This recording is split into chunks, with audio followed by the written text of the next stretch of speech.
Welcome to Knitting for Newbies. My name is Alex and I'm from yarngeekmakes.com.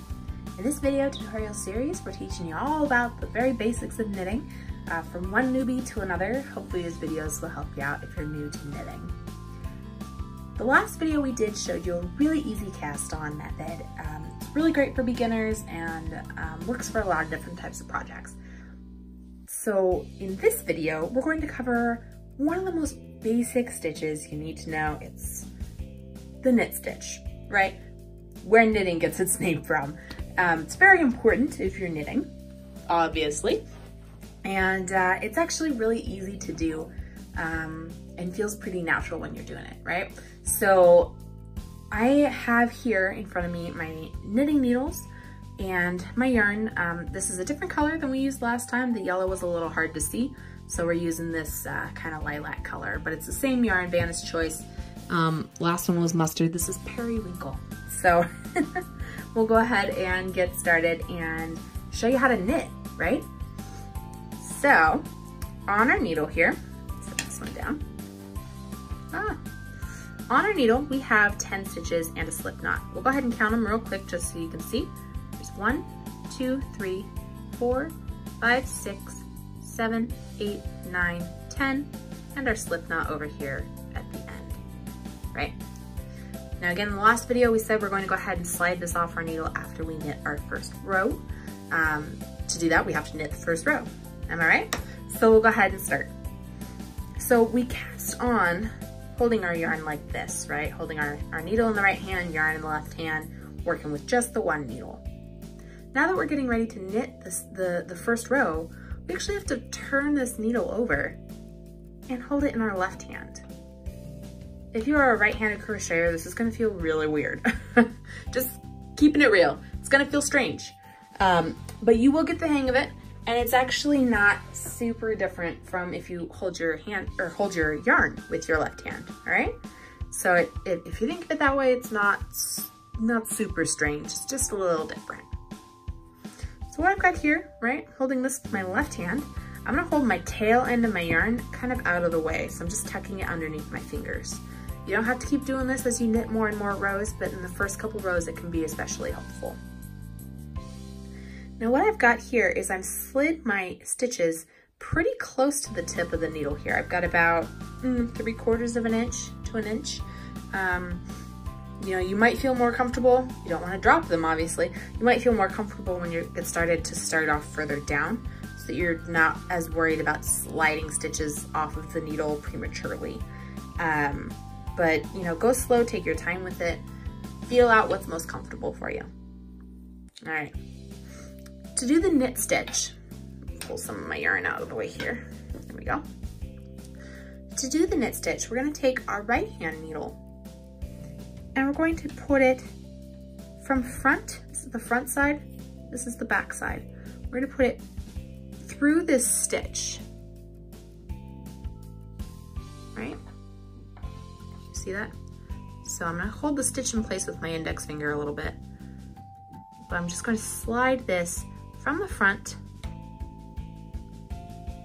through the stitch to the back. All right? You want to make sure that you don't accidentally catch some of the the little fibers of the yarn. You see how I did that? I caught some of the strands there. You don't want to do that because then you'll split your yarn. But you can see that stitch is loosening up. You just want to insert again. Sometimes twisting the needle helps. From the front to the back, kind of in this direction, right? Left to right, front to back kind of motion. All right, that's the first step for the knit stitch. The next step is to yarn over, a term you're familiar with if you're a crocheter, right? So we have the yarn way back here.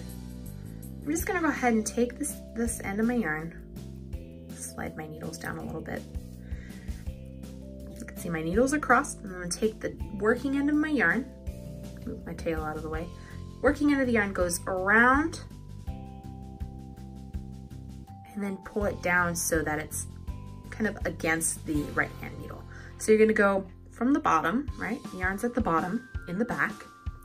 We're gonna wrap it around from left to right And then I'm gonna take my right hand, holding my working end of my yarn, and kind of hold the right hand needle so that the yarn and the needle are parallel.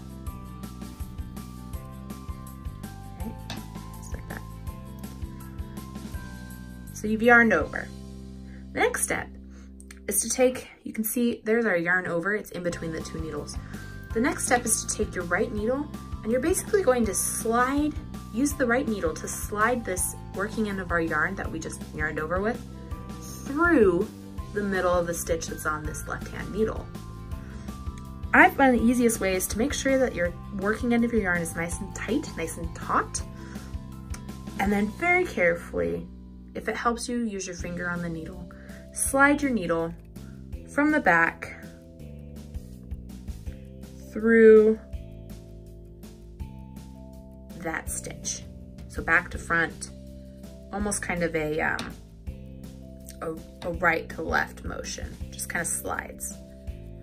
I personally find that the wood needles work really well for me, but if you prefer aluminum needles, you know, give them a try. I think they're a little too slippery for my taste, but I know everybody has their preferences, so try stuff out, see what you like. And again, we're just sliding this working end of our yarn from the back to the front, just like that. Now, to finish, we need to slide this stitch that's on the left-hand needle, we need to slide that loop off of the needle. Very carefully, I like to use my index finger and my middle finger and my thumb to kind of hold my other stitches in place so they don't slide off accidentally. And use the tip of your index finger to just slide that loop off. And there you go, that's one knit stitch. To keep going, again, you just insert your needle from the front, the left front, to the back. Then you're gonna yarn over by wrapping your yarn around the needle and sliding it back through. Then you're gonna slide this loop off of the left needle, and there's your second knit stitch. They won't have a whole lot of definition in the first row here, but as we do a few rows, you'll start to notice the difference. All right, so when you're knitting, when you're doing the knit stitch, your working end of your yarn is always coming from the back side. This is important because when the purl stitch, it always has to come from the front. This video is all about the knit stitch, so our yarn's always gonna be in the back side. So we're just inserting our needle from front to back, yarning over, and then pulling the needle through and sliding that loop off of the left-hand needle. You can see we're very slowly moving loops from the left-hand side to the right-hand side, and that's exactly what you want. Unless you're left-handed, and then it goes the opposite direction. And this style of knitting that I'm doing right now, working with the working end of my yarn, I'm kind of using my right hand to do a lot of work here with that. This is, oh, what's the proper term for it? It's either English or continental. I believe this is English. I apologize if I'm wrong. I'm pretty sure it's English knitting. But basically what that just means is you're using your right hand to really work with the yarn. Continental, again, 99% sure that's what this is. Continental, you kind of hold the yarn with your left hand, so it kind of stays in place. It does allow you to knit a lot faster. I'll show you how this works with the knit stitch. It's really easy. Again, you just insert your needle from front to back, yarn over, oops, yarn over, and you're just gonna pull that through. And then you slide that off the needle. So same basic idea, but you're not using your right hand to keep wrapping the yarn around. I find personally that I prefer to be a continental knitter, but when I'm double knitting, which is what I'm doing a lot of times these days, I haven't quite figured out how to do double knitting with the 2 strands of yarn in continental style. I still do the English method when I'm doing double knitting. If I'm just knitting like a scarf or something or a hat, I tend to just do continental.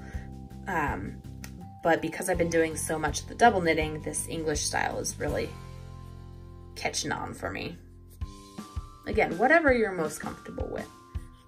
If you are brand spanking new to knitting, I did that wrong. If you're brand spanking new to knitting, you are going to find, most likely, that the English style method works best for you. And the reason I say that is because you won't have to worry about how to hold your yarn when you're working at it. You're not trying to pick up stitches from the back. You're not trying to do all this fancy, you know, yarn holding work. All you're doing is working with the needles. And if you're new to needles, to knitting needles, that's gonna benefit you. You have more time to focus on the movement, the placement, and just handling your needles in general. So English style is probably gonna work a little bit better for you. But, you know, if you wanna try continental, go for it. Motto for this entire video tutorial series, try some things out, see what you like, stick with what you like, and dump what you don't, you know? All right, so I have 9 stitches on this needle now, and I have 1 stitch on this left-hand needle, and our slip knot is still over here. So I'm gonna knit this very last stitch here. There we go. And now I have this lovely little slip knot over here on the end. All right, I'm just gonna slide that off the needle.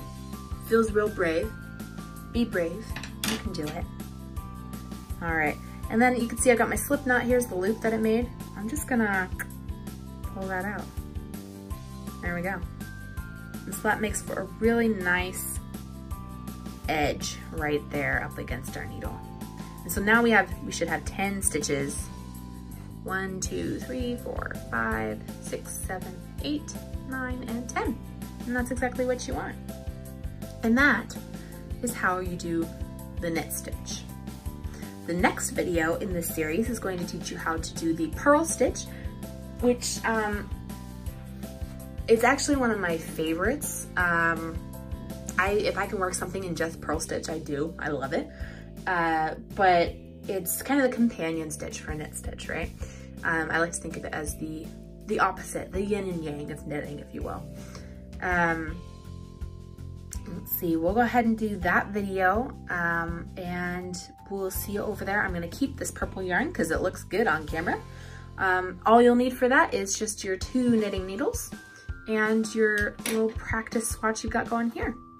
Now, if you want to, feel free to go ahead and flip this around, move your tail out of the way, and keep knitting across. Do a few rows of knitting, you know? Just try a little sample square. Maybe do like 10 rows of knitting. You'll really start to get the hang of it. And as I say with crocheting, I think the first like 2 or 3 rows are the absolute hardest. So if you can do 5 rows of knitting, you're golden, man. You will just fly by. You'll have it down, no problem. And same goes for purling. When we get to the purling video, if you can do 10 rows of purling after that, like you're gonna be just fine. All right, so just keep knitting across until you're comfortable with it. And we'll see you in the next video for the purl stitch.